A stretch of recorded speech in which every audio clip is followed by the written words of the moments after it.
નમસ્કાર રામ રામ મિત્રો. તો કેસાજી ચૌહાણ ભાજપની આબરૂ દિયોદરમાં બચાવી શકશે?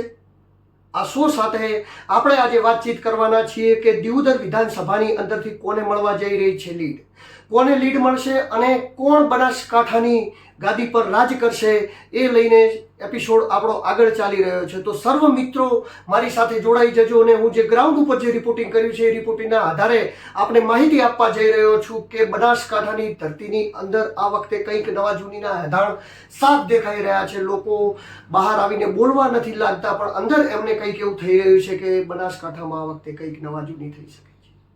તો શું છે નવા જૂની અને શું રીતે થઈ શકે છે, એ વાત સમજવા માટે આપણે સર્વપ્રથમ દિયોદર વિધાનસભાને મત વિસ્તારને સમજીશું, ત્યાંના લોકોની મુદ્દાઓને સમજીશું, એમની માનસિક ધારાને સમજીશું, એમની વિચારધારાને સમજીશું કે શું વિચારીને મતદાન કરવા ગયા છે, કે શું વિચારીને એમને મતદાન કર્યું છે. તો મિત્રો, આપણે દિયોદર તાલુકાની સર્વપ્રથમ વાતચીત કરીએ તો એમાં જાતિગત સમીકરણો જોતા એમાં ઘણી મોટી મોટી જાતિઓ રહેલી છે. જેમ કે ઠાકોર સમાજની વાત કરીએ તો લગભગ 55,000 ઓર ત્યાં ઠાકોર સમાજના છે. ત્યારબાદ ચૌધરી સમાજ આવે છે, તો ચૌધરી સમાજના ત્યાં 40,000 આજુબાજુ મતદાન છે. એના પછી દેસાઈ સમાજ આવે છે, જેમના લગભગ 33,000 32,000 આજુબાજુ મતદાન છે. એના પછી બીજી ઘણી નાની સમાજો આવે છે. રવાણા રાજપૂત આવે છે, રજપૂત આવે છે, દરબાર આવે છે. એના પછી માળી સમાજ આવે છે, પ્રજાપતિ સમાજ આવે છે અને ઘણા બધા સમાજો, દલિત સમાજ આવે છે. સમાજોનો સમૂહ થઈને એક દિયોદર વિધાનસભા બને છે. તો મિત્રો, દિયોદર વિધાનસભામાં જાતિગત સમીકરણો કેવી રીતે રચાયા છે, કેવી રીતે જાતિગત સમીકરણો ફીટ બેહાડવામાં આવ્યા છે, એની આપણે વાતચીત કરવાના છીએ. પણ સૌ પ્રથમ આપણે એ વાતચીત કરીશું કે શું કેસાજી ચૌહાણ આ વખતે ભાજપની આબરૂ એ દિયોદરમાં બચાવી શકશે? જે જગ્યાએથી ભારતીય જનતા પાર્ટીના ઉમેદવાર 36,000ની લીડથી જીત્યા હોય, એ સીટ ઉપર આજે ભાજપને લીડ કાઢવી મુશ્કેલ દેખાતી હોય, તો એનો અર્થ તમે સમજી શકો છો કે કેસાજી ચૌહાણ આ વખતે ભાજપની આબરૂ ત્યાંથી બચાવી શકશે. આવા ઘણા અનેક મુદ્દાઓ છે, પણ એના પહેલા આપણે સમજીએ ત્યાંના જાતિગત સમીકરણોની વ્યૂહરચના. તો જે ઠાકોર સમાજ આજ દિવસ સુધી ભાજપને મત કરતો આવ્યો છે, એ ઠાકોર સમાજ આ વખતે ભાજપને મત નથી કરવાનો. એમાં કેસાજી કેટલું પણ જોર લગાવી લે તો પણ એ સમાજ એમને કહેવાથી પણ બીજેપીને મત નથી કરવાનો. કારણ કે એ સમાજ વિચારી રહ્યો છે કે ગેનીબેન ઠાકોર અમારા સમાજના છે, તો અમારે અમારા સમાજના વ્યક્તિને મત કરવું જોઈએ. સામે પટેલ સમાજમાં પણ એવું છે. ચૌધરી પટેલ સમાજમાં આ વખતે બીજેપીને મત કરવાનો છે. દિયોદરનો ચૌધરી પટેલ સમાજ એકંદરે કોંગ્રેસને મત કરતો આવ્યો છે, કારણ કે ત્યાંથી 2 ટર્મથી શિવાભાઈ ભુરિયા ત્યાંથી લડે છે અને બધો જ ચૌધરી સમાજ એ શિવાભાઈ ભુરિયાને સપોર્ટ કરતો આવે છે. તો વોટ બેંકના આધારે ગણીએ તો 20,000નો ફટકો તો ભાજપને સૌ પ્રથમ એ પડવાનો છે. કારણ કે જે ચૌધરીઓ કોંગ્રેસમાં મતદાન કરતા હતા, એ 35,000 ચૌધરીઓ બીજેપીને મતદાન કરવાના છે. પણ જે ઠાકોર સમાજ 55,000માંથી 51,000 બીજેપીને જે મત કરતો હતો, એ બધો જ ઠાકોર સમાજ ગેનીબેનને મત કરવાનો છે. ત્યારબાદ આપણે ત્યાંથી આગળ જઈએ તો દિયોદરની આગળ જતા લાખણી જેતડા જે જગ્યાએ પટ્ટો છે, આ પટ્ટાની અંદર ઘણા બધા દેસાઈ સમાજ, ઠાકોર સમાજ, મારવાડી ચૌધરી પટેલ સમાજ અને અન્ય સમાજોના ઘણા બધા મોટા ગામડાઓ આવેલા છે. હવે ઘણા બધા ગામડાઓની અંદર ઠાકોર અને દેસાઈ સમાજ સાથે રહે છે. એમની સાથે અન્ય પણ કેટલાક સમાજો રહે છે. પણ આ જગ્યાએ એમના સ્થાનીય સમીકરણો એવા હોવાથી, કારણ કે ત્યાં એવા ઘણા બધા ગામડા છે કે જેમાં દેસાઈ સમાજ અને ઠાકોર સમાજ રહેતા હોય, પણ ત્યાં ચૌધરી સમાજ નથી રહેતો. અને ચૌધરી સમાજના ગામડાઓ હશે તો ત્યાં ઠાકોર સમાજના થોડા ઘણા લોકો હશે, પણ એવા ઘણા ગામડા છે ઠાકોર સમાજના કે ત્યાં ચૌધરીના એક પણ ઘરના હોય છે.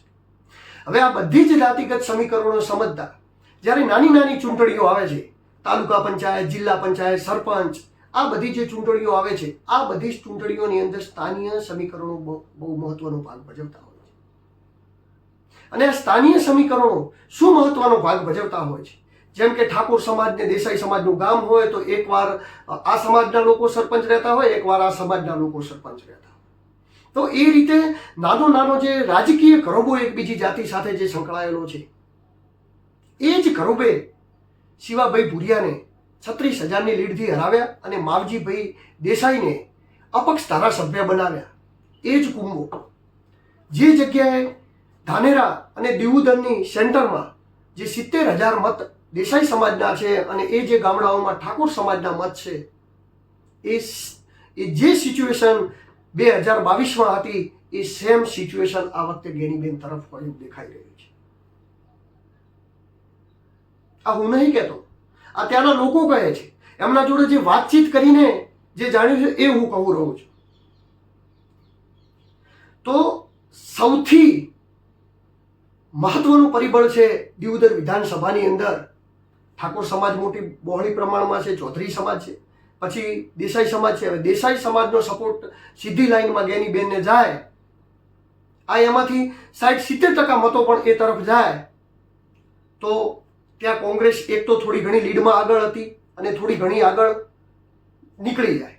ત્યારબાદ બીજા ઘણા બધા સમાજો એવા છે, જેમ કે દલિત સમાજ હોય, મુસ્લિમ સમાજ હોય, અન્ય પણ એવા કેટલાય સમાજો છે જે બહુ વર્ષોથી કોંગ્રેસ વિચારધારા હારે જોડાયેલા છે અને એ ક્યારેય મુખ્યત્વે એમની વિચારધારાને બદલતા નથી હોતા. આ બધા મતદારો પણ કોંગ્રેસની સાથે જવાના.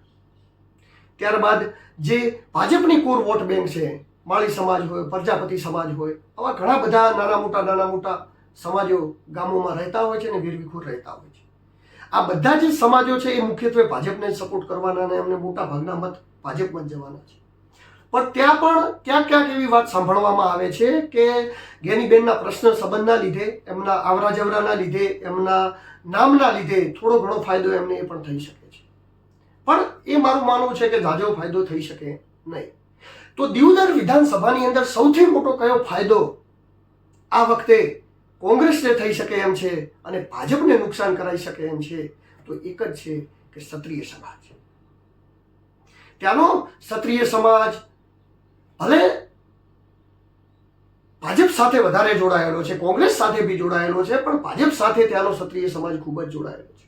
ત્યાંના ક્ષત્રિય સમાજની અંદર દરબાર સમાજ, રાજપૂત સમાજ અને રવાણા રાજપૂત સમાજ થઈ અને લગભગ 27,000 વોટ છે. તેમાંથી 7,000 રાજપૂત સમાજના છે, 10,000 દરબાર સમાજના છે અને 10,000 રવાણા રાજપૂત સમાજના છે. તો આ લોકો આ વખતે સરકારથી સાફ નારાજ હતા. મેં ઘણા બધા રાજપૂત મિત્રો છે, મારા દરબાર મિત્રો છે, એમના ગામમાં મેં વાતચીત કરી છે, એમના જોડે મેં વાતચીત કરી છે, તો મને સાફ જાણવા મળ્યું છે કે કોઈક એવું પણ કહી રહ્યા હતા, વધારે કટ્ટર હતા એ લોકો, કે અમે આ વર્ષો સુધી બીજેપીમાં રહ્યા, બીજેપીની સાથે રહ્યા, પણ આ વખતે સમાજની વાત છે એટલા માટે આપણે બીજેપીનો મત આપવાનો થતો નથી. હા, કદાચ અમને અનુકૂળ નહીં આવે તો અમે કોંગ્રેસને પણ નહીં આપીએ, પણ બીજેપીને તો નહીં જ આપીએ. હવે એવા મતદારો જો મત કરવા ના જાય તો એ સીધી લીટીમાં બીજેપીને નુકસાન પડે, પણ એ એક જ વોટનું નુકસાન પડે. પણ જો એ મતદારો મતદાન કરવા માટે જાય અને વિરુદ્ધમાં મતદાન કરે, એટલે કે કોંગ્રેસમાં મતદાન કરે, તો એ ભાજપને 2 વોટનું નુકસાન પડે. 1 વોટ એમને મળ્યું નહીં અને બીજું વોટ વિરુદ્ધમાં ગયું, એટલે 1 વોટનું નુકસાન પડ્યું ને 1 વોટનો ફાયદો થયો. હવે આ ગણિતથી 10,000 મત ભી હમણાં જાય તો આપ સમજી શકો છો કે સીધી લીટીમાં 20,000ની લીડ થઈ જાય. આ બધા જ સમીકરણો જોતા આ વખતે દિયોદર વિધાનસભાની અંદર એકદમ કાંટે કી ટક્કર એવું કહી શકાય. અને સમીકરણો આ જે રીતે વાતચીત કરી છે એ રીતે સીધી લીટીમાં આવી જ રીતે બેસે તો એવું સમજી લેવાનું કે આ વખતે કોંગ્રેસને 20,000 15,000ની લીડ દિયોદરમાંથી મળી શકે. તો આ વાત હતી સમીકરણોની. સામે પણ મજબૂત સમીકરણો હતા. નરેન્દ્ર મોદીનું ફેક્ટર હરેક જગ્યાએ કામ કર્યું છે અને એ જે ફેક્ટર થોડું ઘણું જે અંશે કામ કરે છે એના લીધે જ જે સ્થાનીય વેરવિખૂર થયેલા મતદારો છે એ મતદારો કોઈ પણ જગ્યાએ હોય પણ એ નરેન્દ્ર મોદીને સીધી લીટીમાં મતદાન કરતા હોય છે, તો એવા મતદારોને લીધે બીજેપીને થોડો ઘણો ફાયદો થઈ શકે છે. બાકી એ ફેક્ટરને છોડીને બનાસકાંઠાની અંદર કોઈ પણ ફેક્ટર એવું નથી કે દિયોદરની અંદર નથી કે જે બીજેપીને ફાયદો કરાવી શકે. અને સામે આ વખતે ઉલટું છે, કોંગ્રેસમાં કોઈ એવું ફેક્ટર નથી કે જે કોંગ્રેસને નુકસાન કરી શકે. હા, થોડું જે કોંગ્રેસનું નેતૃત્વ અને ભાજપનું નેતૃત્વ એની અંદર થોડો ડિફરન્ટ રહેલો છે. જે બૂથ મેનેજમેન્ટ હોય એવી બધી જે નાની નાની વાતો હોય છે એની અંદર ભાજપ થોડું અગ્રેસર રહેતું હોય છે. પણ આ વખતે કોંગ્રેસે પણ પૂરું જોર લગાવ્યું છે અને કોંગ્રેસમાં પણ ભરતસિંહ વાઘેલા હોય, ગુલાબસિંહ રાજપૂત હોય, ઠાકરસિંહભાઈ રબારી હોય, જ્ઞાનીબેનને જે કોર સપોર્ટર કરવાવાળા જે માણસો છે એમના જોડે પણ યુવાનોની ખાસી એવી ટીમ છે. કારણ કે મારો પરિચય છે ભરતસિંહભાઈ હોય, ગુલાબસિંહભાઈ હોય, એમના જોડે પર્સનલ મારો પરિચય છે. એ લોકો જોડે પણ યુવાનોની ટીમ બહુ મોટી છે અને એ પણ સારી રીતે મેનેજમેન્ટ કરી શકે છે. એટલે આ વખતની ટક્કરમાં ક્યાંય કોઈ જગ્યાએ કોંગ્રેસ કાચી રહી હોય ને એવું મને લાગતું નથી.